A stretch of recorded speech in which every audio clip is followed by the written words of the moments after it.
आशा भरी नारी के एक और भाग में आप सभी का हार्दिक स्वागत है। आज हम बागवानी पर एक नई श्रृंखला और उससे मिलने वाले आत्मिक सीख पर नजर डालते हैं। मैं हूं वाणी और मेरे साथ यहाँ है नतान्या। नतान्या, मैंने आपके द्वारा भेजी गई तस्वीरें देखी और आप ये बताइए कि आप गई कहाँ थी? मैं शहर के बाहरी इलाके में एक नर्सरी में गई थी। मैं कुछ फूलदार पौधे और कुछ इंडोर पौधे भी खरीदना चाहती थी। बहुत ही खूब, जगह बहुत ज्यादा खूबसूरत थी जैसे तस्वीरों में दिखा। ओह हाँ, और वहां मुझे जाके बहुत अच्छा लगा। उन्होंने हमारे लिए एक छोटी बागवानी कक्षा भी आयोजित की ताकि हम जान सकें कि अपने पौधों की देखभाल कैसे करें। बहुत ही खूब, दिलचस्प लगता है। निश्चित रूप से बेहतर महसूस करने और अपने स्थानों को बेहतर बनाने का बागवानी सबसे अच्छा तरीका है। बिल्कुल सही कहा आपने। क्या आप जानते हैं कि बागवानी का विज्ञान और चिकित्सा से एक लंबा और जुड़ा हुआ इतिहास है? जी हाँ नतान्या, क्योंकि बेबीलोन में हमने बेबीलोन के हैंगिंग गार्डन और मुगल बादशाहों द्वारा बनाए गए खूबसूरत बगीचों के बारे में पढ़ा है और आजकल तो रेगिस्तान में भी बगीचे हैं। सदियों से बगीचे न केवल भोजन का स्रोत रहे हैं बल्कि आम बीमारियों के इलाज का भी साधन रहे हैं। जैसे कि हमारे यहाँ है तुलसी, नीम, अश्वगंधा, हल्दी। जी हाँ, हमारे पास भारत में बहुत सी औषधीय जड़ी बूटियां और मसाले हैं जिससे लगभग हर बीमारी का इलाज होता है। जब हम बच्चे थे और हमें खांसी होती थी तो मेरी दादी हमें शहद के साथ भारतीय बोरेज के पत्ते से निचोड़ा हुआ रस पिलाती थी, जिसे अजवाइन के नाम से भी जाना जाता है। ये जादू की तरह काम करता था। बिल्कुल ठीक कहा नतान्या, और आप जानती हैं मैं आज तक एलोवेरा को हेयर कंडीशनर के रूप में इस्तेमाल करती हूँ और ये बहुत बढ़िया काम करता है और फ्री भी है। और निश्चित रूप से बाजार में एक नया सुपरफूड है जिसे हम पीढ़ियों से खाते आ रहे हैं। कौन सा है? सहजन के पत्ते। मोरिंगा पाउडर अब दुनिया के विभिन्न हिस्सों में निर्यात किया जाता है और लोकप्रिय स्वास्थ्य विशेषज्ञ इसकी उपचार शक्ति की सौगंध रखते हैं। ये तो बड़ा आश्चर्यजनक है कि अब लोगों को यह एहसास हो रहा है कि बगीचे और हरे भरे स्थान बेहतर शारीरिक, सामाजिक और मानसिक स्वास्थ्य से जुड़े हैं। ये हमें ठीक और स्वस्थ रखने में मदद भी करते हैं। जाहिर है 30 मिनट की बागवानी से बर्न होने वाली कैलोरी की संख्या बैडमिंटन, वॉलीबॉल खेलने या योग का अभ्यास करने के बराबर है। मैं तो अब निश्चित रूप से बहुत ज्यादा बागवानी करूंगी। जो लोग हरियाली वाले क्षेत्र के दायरे में रहते हैं उन पर बागवानी से निराशा, चिंता, हृदय रोग, मधुमेह, अस्थमा और माइग्रेन पर भी सकारात्मक प्रभाव पड़ता है। क्या ये आश्चर्यजनक नहीं है? बेशक, हमारे आसपास पहले की तरह बड़े खुले स्थान नहीं हैं, खासकर शहर में, इसलिए हर जगह हरियाली के क्षेत्र अब कम हैं। बिल्कुल, और यही कारण है दर्शकों कि अब बहुत से लोग छत पर बगीचे बनाने लगे हैं। अपार्टमेंट परिसरों में अक्सर जगह की कमी को देखते हुए हमारा एकमात्र विकल्प ऊपर जाना है, हमारी इमारतों की छत पर। और छत पर बागवानी स्थिरता, स्वस्थ जीवन, छत और नीचे के घर को ठंडा रखने को प्रोत्साहित करती है। ये वानस्पतिक खाद बनाने और वर्षा जल संचयन जैसी प्रथाओं को भी प्रोत्साहित करता है और निश्चित रूप से भीड़-भाड़ वाले शहरों में हरे भरे स्थान का आनंद लेने की विलासिता को भी प्रोत्साहित करता है। मैंने कहीं पढ़ा है नतान्या कि कुछ छत वाले बगीचे के मालिक अंजीर, अंगूर, पपीता, अनानास, अनार, मौसमी सब्जियां जैसी भिंडी, बैंगन, शकरकंद और कई तरह की पत्तेदार सब्जियां उगाते हैं। रोजाना की फसल इमारतों में रहने वालों के साथ साझा की जाती है। यहाँ बच्चों के लिए एक छोटा सा तितली उद्यान भी है तथा लताओं और झाड़ियों पर विभिन्न प्रकार के मौसमी फूल भी खिलते हैं। धरती पर स्वर्ग जैसा लगता है ये। वास्तव में ये ऐसा ही है। आप बागवानी के बारे में मुझे लगता है बहुत कुछ जानती हैं, और आप क्योंकि जानती हैं तो उत्पत्ति की पुस्तक के अनुसार पृथ्वी पर जीवन एक बगीचे में शुरू हुआ। बाइबल बगीचों और बागवानी या खेतों के संदर्भों से भरा हुआ है। भजन संहिता 1 को देखिए। यह पानी के किनारे लगाए गए एक पेड़ से शुरू होता है जो मौसम में अपना फल देता है। सुलेमान जीवन के मौसमों के बारे में बात करता है। यीशु के अधिकांश दृष्टांत बढ़ती हुई चीजों का उल्लेख करते हैं। यीशु ने गतसमनी के बगीचे में अपनी गिरफ्तारी से पहले प्रार्थना की। फिर यूहन्ना 19:41 में हमें बताया गया है कि उस स्थान पर जहां यीशु क्रूस पर चढ़ाया गया था एक बारी थी। ईस्टर की सुबह दो स्त्रियों ने पुनर्जीवित उद्धारकर्ता को माली समझ लिया। और ये सही बात है। बाइबल रोपण और कटाई, बीज और मिट्टी, बेल और पौधे, फल और बंजरपन के बारे में संदर्भों से भरी हुई है। ये सभी अर्थपूर्ण और गहन सत्य रखते हैं। भले ही हम में से कई लोग शहर में रहते हों, फिर भी हम में से अधिकांश का बगीचे और प्रकृति से कुछ ना कुछ संबंध होता है। बगीचे या बागवानी के जीवन के चक्र से कई पाठ सीखे जा सकते हैं, जैसे कि सिर्फ इसलिए कि हमने जमीन में बीज डाला है इसका मतलब ये नहीं है कि वो उगेगा। अच्छी मिट्टी बहुत जरूरी है। कभी कभी हमारी मिट्टी में उन चीजों को उगाने के लिए जरूरी विटामिन और खनिज की कमी हो सकती है जिन्हें हम लगा रहे हैं। उन अच्छी चीजों को उगाने के लिए हमें अपनी मिट्टी को फिर से पोषित करना होगा। इसके भौतिक या रासायनिक गुणों को बेहतर बनाने के लिए उसमें चीजें मिलानी होंगी। रुकिए जरा, यही चीज परमेश्वर हमारे साथ नहीं करते, आपको लगता है? क्योंकि जब हम अपना जीवन परमेश्वर के हवाले कर देते हैं तो ऐसा ही होता है। क्या वो हमारी आत्माओं में उपजाऊपन यानी कि समृद्धि और सार यानी कि महत्व नहीं जोड़ता? जी हाँ, वो बिल्कुल ऐसा करते हैं। बागवानी से हम एक और चीज सीखते हैं। जब हमारी मिट्टी उपजाऊ और स्वस्थ होती है तो कभी कभी ऐसी चीजें जो हमने नई बोई होती हैं वे भी अपनी इच्छा से उगने लगती हैं। ऐसा मेरी माँ के बगीचे में भी हुआ था। एक बार गर्मियों में उन्होंने टमाटर, मूली और कुछ अन्य चीजें लगाई थी।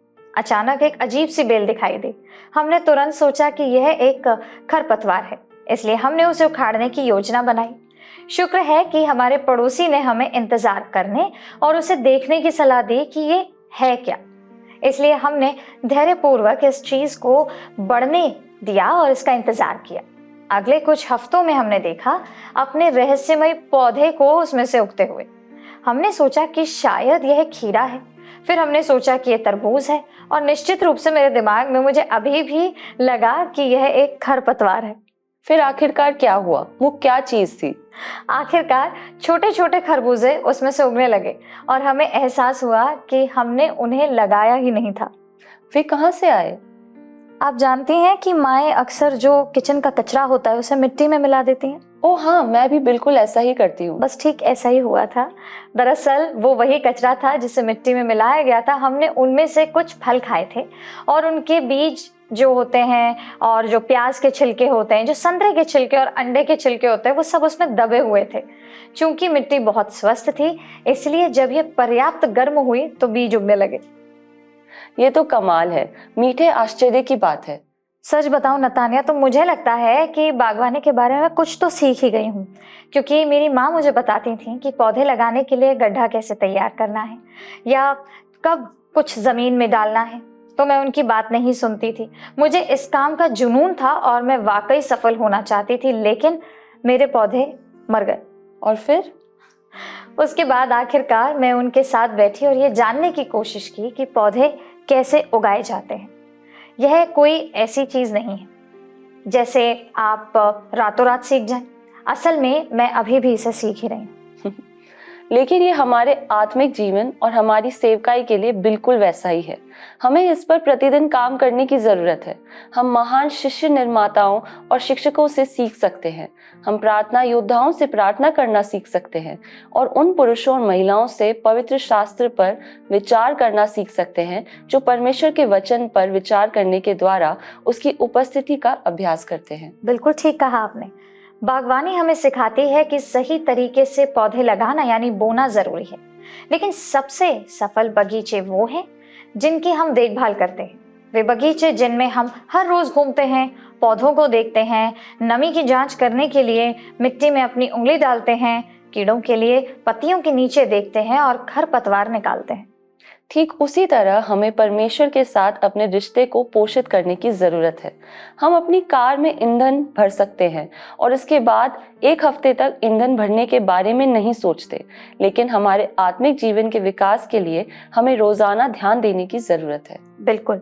अगर हम किसी नए माली को प्रशिक्षण दे रहे हैं तो हमें उन्हें हर दिन अपने बगीचे की जांच करने के लिए याद दिलाना चाहिए और उनसे पूछना चाहिए कि ये कैसा चल रहा है, उन्हें किन कठिनाइयों का सामना करना पड़ रहा है और उन्हें क्या सफलताएं मिल रही हैं।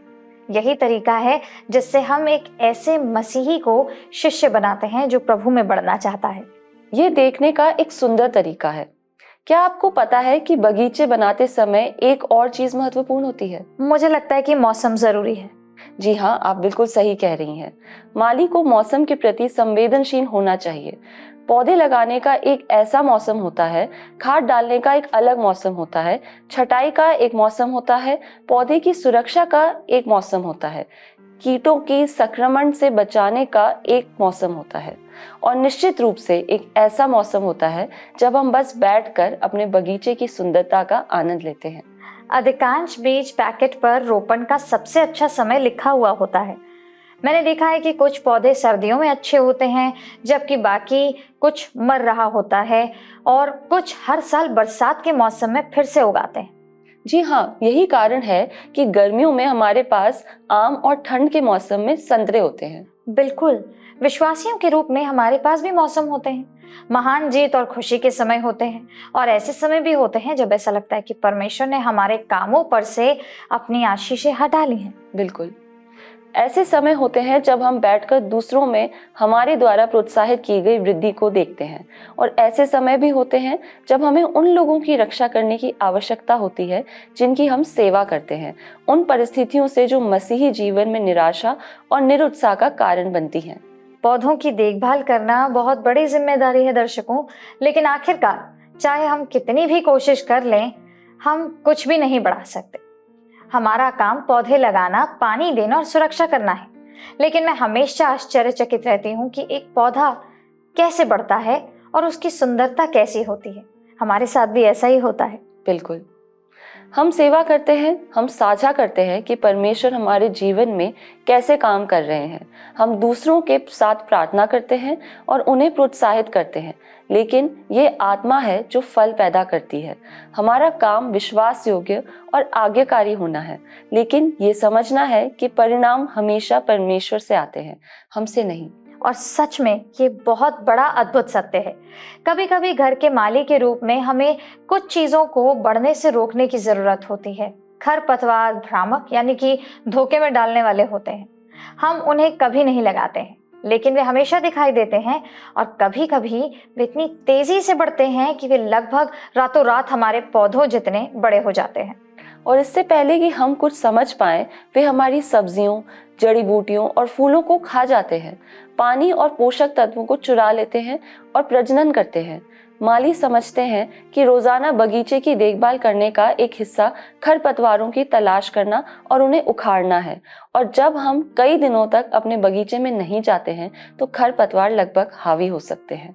जी हाँ, आत्मिक रूप से खरपतवार किसी भी चीज का प्रतिनिधित्व कर सकते हैं जो पौधों को दबाता है और पौधों से कई अच्छी चीजें छीन लेता है, निश्चित रूप से पाप, लेकिन इस जीवन के विकर्षण और सुख भी। यदि हम यीशु के नाम पर सेवा करते हैं या कर रहे हैं, तो हमें अपने जीवन में खरपतवारों से छुटकारा पाने के लिए सावधान रहना होगा, और जिनकी हम सेवा कर रहे हैं उन्हें उन खरपतवारों की पहचान करने में मदद करनी होगी जो उनके पास में उग रहे हैं।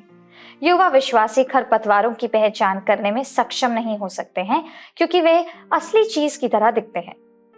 इसलिए माता पिता, चाची, बुआ, मामी, मौसी, चर्च के सदस्य, पड़ोसी और परमेश्वर के लोगों के समुदाय के रूप में हमें अपने युवा लोगों पर प्यार से नजर रखने की जरूरत है, ताकि हम उन्हें उनके जीवन से ऐसी चीजों को हटाने में मदद कर सकें जो नुकसान पहुंचाएंगी। पौधे लगाने, खाद देने और पानी देने के अलावा भी बहुत कुछ करना होता है। ऐसे भी समय होते हैं जब हमें छटाई करनी होती है। बागवानी केंद्रों के विशेषज्ञ मुझे बताते हैं कि छटाई से जुड़े सवाल सबसे ज्यादा पूछे जाने वाले सवालों में से हैं। वाह, फूल या पत्तियों के पूरे सेट को काटना बहुत कष्टदायक होता है। कभी कभी हमें डर लगता है कि हम इसे नष्ट कर देंगे, लेकिन मास्टर गार्डनर हमें बताते हैं कि विकास के लिए छटाई जरूरी है। हम पौधों की छटाई करके उन शाखाओं को हटाते हैं जो क्रॉस, क्षतिग्रस्त या बीमार हैं, और जो पौधों को तनाव देती हैं। छटाई से पौधे में हवा का प्रवाह भी बेहतर होता है और शाखाओं को बेहतर फैलाव होता है, जिसके परिणाम स्वरूप एक स्वस्थ, अधिक मजबूत और रोग सहनशील पौधा बनता है। यूहन्ना 15 में जहां यीशु माली के उदाहरण का उपयोग करके समझाते हैं कि वे दाखलता हैं और हम डाली हैं, ईश्वरीय माली हर उस शाखा की छटाई करता है जो फल देती है, ताकि उसे और अधिक फलदायी बनाया जा सके। छटाई कष्टदायक हो सकती है, लेकिन हम महसूस करते हैं कि परमेश्वर जानता है कि वो क्या कर रहा है, और जो अभी कष्टदायक लगता है वो बाद में हमारी फल देने में वृद्धि का कारण बनेगा। याद है जब यूसुफ की छटाई की गई थी, उसे उसके भाइयों ने गुलामी में बेच दिया था और वह मिस्र में एक नौकर बन गया। जब परमेश्वर ने उसे आशीष दी ताकि वह बढ़ती जिम्मेदारियों के पद पर पहुंचे, तो उसके मालिक की पत्नी ने उसे एक झूठ में फंसा दिया और उसे जेल में डलवा दिया। लेकिन परमेश्वर ने उसे फिर से आशीषित किया और वह मिस्र का प्रधानमंत्री बन गया। जब उसके भाई उसके सामने आए तो उन्हें डर था कि वह उनके किए के लिए उन्हें मार डालेगा। यूसुफ ने दिखाया कि वह समझता था कि उसके जीवन में छटाई परमेश्वर द्वारा की गई थी। उसने उनसे कहा, यद्यपि तुम लोगों ने मेरे लिए बुराई का विचार किया था, परंतु परमेश्वर ने उसी बात में भलाई का विचार किया। उत्पत्ति 50:20। बागवानी मूलतः एक ऐसी गतिविधि है जो सिर्फ एक व्यक्ति द्वारा की जाती है। भले ही आसपास अन्य लोग हों, लेकिन माली अपनी ही दुनिया में होते हैं। यहाँ सिर्फ हम, सूरज, मिट्टी और पौधे होते हैं। और बेशक परमेश्वर भी। खुदाई, निराई और छटाई प्रार्थना करने, सोचने और परमेश्वर की बात सुनने के लिए बेहतरीन समय होते हैं। हमारे जीवन में शायद ही कोई ऐसा पल होगा या हो जब हम किसी तरह के मीडिया से जुड़े ना हों। बागवानी उन पलों में से एक हो सकती है, सिर्फ परमेश्वर और हम एक दूसरे से बात करते हुए। आमीन। एक अच्छी तरह से तैयार किए गए बगीचे से ज्यादा खूबसूरत कोई जगह नहीं है। हम जो तस्वीरें लेते हैं उन्हें देखें, हमें पेड़, फूल, तितलियां, झीलें और बहुत सी ऐसी खूबसूरत रचनाएं मिलती हैं जिनके साथ हम फोटो उतरवा सकते हैं। मेरा मानना है कि परमेश्वर ने हमारे दिलों में सुंदरता के प्रति प्रेम का बीज बोया है, जिसका उद्देश्य हमें उसकी आराधना करने में मदद करना है। जब हवा ने सबसे पहले अपनी आंखें खोली तो वह सबसे सुंदर बगीचे में थी जो कभी अस्तित्व में था। क्या आप उन पहले क्षणों में उसकी खुशी और आनंद की कल्पना कर सकते हैं जब उसकी निगाह पहली बार परमेश्वर की शानदार रचना पर पड़ी? ये बहुत ही सुंदर विचार है। पाप की दुनिया में प्रवेश करने और हर जीवित चीज को दूषित करने के बाद भी परमेश्वर ने हम पर सुंदरता बरसाई। वो हमें आश्चर्य और विस्मय में अपनी ओर आकर्षित करने के लिए सुंदरता का उपयोग करते हैं। इस पद ने मुझे हमेशा रुकने और सोचने पर बाध्य किया है। जंगली सोसनों पर ध्यान करो कि वे कैसे बढ़ते हैं। वे न तो परिश्रम करते हैं न काटते हैं। तो भी मैं तुमसे कहता हूँ कि सुलेमान भी अपने सारे वैभव में उनमें से किसी के समान वस्त्र पहने हुए न था। मत्ती 6:28-29। ये कहानी सुनाते समय मैं कल्पना कर सकती हूँ कि यीशु अपने हाथों को खेतों की ओर हिला रहे थे, जहाँ जंगली सोसनों के फूल सूर्य की ओर मुंह किए हुए थे। मैं कल्पना कर सकती हूँ कि कई कई फूलों की तरह उनके फूल सिर्फ एक दिन तक खिलते हैं और फिर उनकी सुंदरता फीकी पड़ जाती है। यीशु ने उन छोटे फूलों और सुलेमान के राजसी वस्त्रों के बीच तुलना की और कहा कि फूल सबसे अमीर राजा के सबसे शानदार वस्त्रों से भी बेहतर थे। उन खूबसूरत गाउनों के बारे में सोचिए जिन्हें हम अकादमी पुरस्कार या बॉलीवुड फिल्म पुरस्कार या यहाँ तक कि मिस इंडिया प्रतियोगिता में देखते हैं। क्या आप कल्पना कर सकते हैं कि एक आम जंगली फूल उन गाउन से ज्यादा खूबसूरत हो सकता है जिनकी कीमत इतनी ज्यादा है? नतान्या, मैं आपको कुछ बताना चाहती हूँ। फूल तो सारे ही सुंदर होते हैं, लेकिन मेरे पसंदीदा फूलों में से एक है बेगोनिया। अगर आप इसे ध्यान से देखें तो पत्तियां और फूल दोनों ही चमकते हैं। ऐसा लगता है जैसे उन पर सेक्रिन चिपकाए गए। परमेश्वर के अलावा कोई भी केवल मिट्टी और पानी से फूल जैसी सुंदर चीज नहीं बना सकता। बिल्कुल सही कहा आपने। परमेश्वर हमें प्रकृति की सुंदरता के माध्यम से उनकी आराधना करने के लिए आकर्षित करते हैं। दर्शकों, फूलों को देखें। प्रत्येक का एक अलग आकार, माप और रंग है। प्रत्येक का एक अलग शानदार रंग है, एकदम उचित ढंग से। जी हाँ, एक गर्म दिन पर हम एक पेड़ की छाया में आनंद लेते हैं। ऊपर देखें और पत्तियों में समरूपता, ताजगी और सुंदरता देखें। बिल्कुल सही कहा आपने। फूलों का बाजार मेरे जैसे लोगों के लिए एक खुशी है। रंग, सुगंध, सुंदरता एक अनुस्मारक है कि परमेश्वर हमें प्रकृति की सुंदरता के माध्यम से उनकी आराधना करने के लिए आकर्षित करते हैं।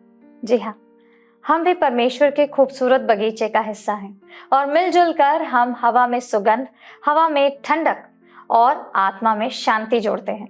हम उसकी सबसे उत्तम रचना है। कल्पना कीजिए कि अगर पौधे इंसान होते। इसे माली ने लगाया और हर पौधे को प्यार से और सोच समझकर चुना था। माली ने अपने बगीचे में कई तरह के पौधे लगाए थे, हर रंग, बनावट और ऊंचाई के। कुछ पौधे बड़े, दिखावटी, फूल देने के लिए बनाए गए थे।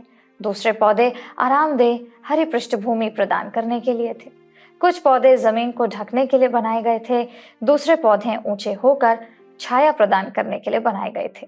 वे सभी पौधे जहां लगाए गए थे वहां मजबूती से बढ़ने के लिए बनाए गए थे, बस अलग अलग तरीकों से। लेकिन इन पौधों ने बस बढ़ने और वह सब होने के बजाय जिसके लिए उन्हें बनाया गया था, खुद की एक दूसरे से तुलना करना शुरू कर दिया।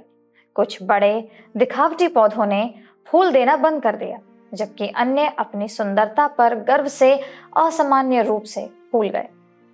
पीछे के पौधों को यह सोचकर बुरा लगा कि उनमें फूल नहीं है और उन्होंने सोचा कि उनका कोई महत्व नहीं है। लंबे पौधे झुकने लगे ताकि वे दूसरों की तुलना में ज्यादा लंबे ना दिखें, जबकि छोटे पौधे लंबे होने की कोशिश में खुद को थका रहे थे। छाया में रहने वाले झुक गए, चाहते थे कि धूप में हो। धूप में रहने वाले झुक गए, चाहते थे कि वे छाया में हो। मूर्ख पौधों को यह एहसास नहीं था कि उन्हें किस उद्देश्य से बनाया गया था और उन्हें उनके संबंधित स्थानों पर रखा गया था। वे सभी एक ही बगीचे का हिस्सा थे और प्रत्येक को अपना काम करने की जरूरत थी। पहला कुरिन्थियों 12:20 से 21 और 27 कहता है, परंतु अब अंग तो बहुत से हैं, परंतु देह एक ही है। आंख हाथ से नहीं कह सकती कि मुझे तेरा प्रयोजन नहीं, और न सिर पांव से कह सकता है कि मुझे तुम्हारा प्रयोजन नहीं। इस सप्ताह बगीचे में जाने के लिए समय निकालें और परमेश्वर की शानदार कारीगरी यानी कि हस्तकला के लिए उनकी स्तुति करें। याद करने के लिए रुकें, केवल परमेश्वर ही कुछ नहीं में से इतनी सुंदर चीज बना सकते हैं। जी हाँ, आपको सुंदरता से घेरने के लिए परमेश्वर का धन्यवाद कीजिए। बगीचे में बिताया गया एक पल आपको आराम, शांति और परमेश्वर के आपके प्रति अधिक प्रेम की भावना से तरोताजा कर देगा। आप उनकी रचना की उत्कृष्ट कृति किसी भी फूल से कहीं अधिक सुंदर हैं। दर्शकों, आज हमारे साथ जुड़ने के लिए आपका बहुत धन्यवाद। हम आपसे अगले सप्ताह फिर मिलेंगे। जिससे पहले कि हम इस कार्यक्रम को समाप्त करें, आइए प्रार्थना करें।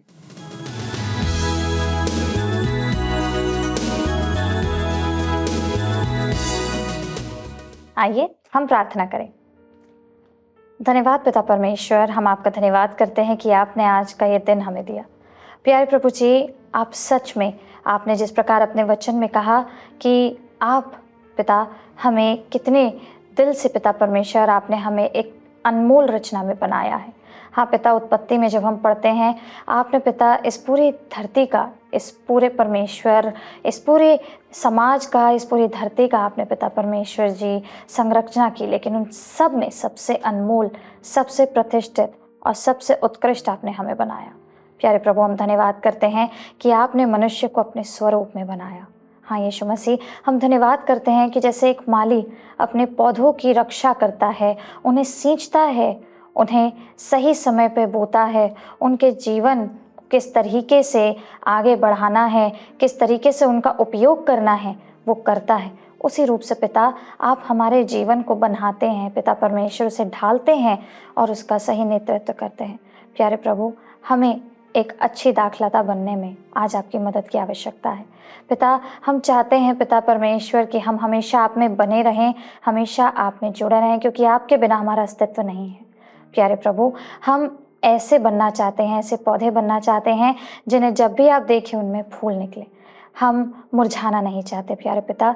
कई बारी जीवन में ऐसी बातें होती हैं जिससे शायद हम भी भटक जाएं और हो सकता है कि वो तरोताज़गी जो आपने हमारे जीवन में दी है उसे कहीं भूल जाएं। लेकिन पिता, आज आपका वचन सुन के आज यही प्रार्थना करते हैं कि अब हमारे जीवन से वो तरोताज़गी जो एक बागवान के रूप में आपने हमारे जीवन में दी है, वो कभी हमसे दूर ना होने पाए। प्यारे प्रभु, आप हमेशा हमारा मार्गदर्शन करिए और जो तरोताज़गी से आपने हमें भरा है उसके लिए हम दिल की गहराई से, आत्मा की सच्चाई से आपका धन्यवाद करते हैं। एक बार फिर से आज की इस प्रार्थना को यीशु के नाम से मांगते हैं, आमीन।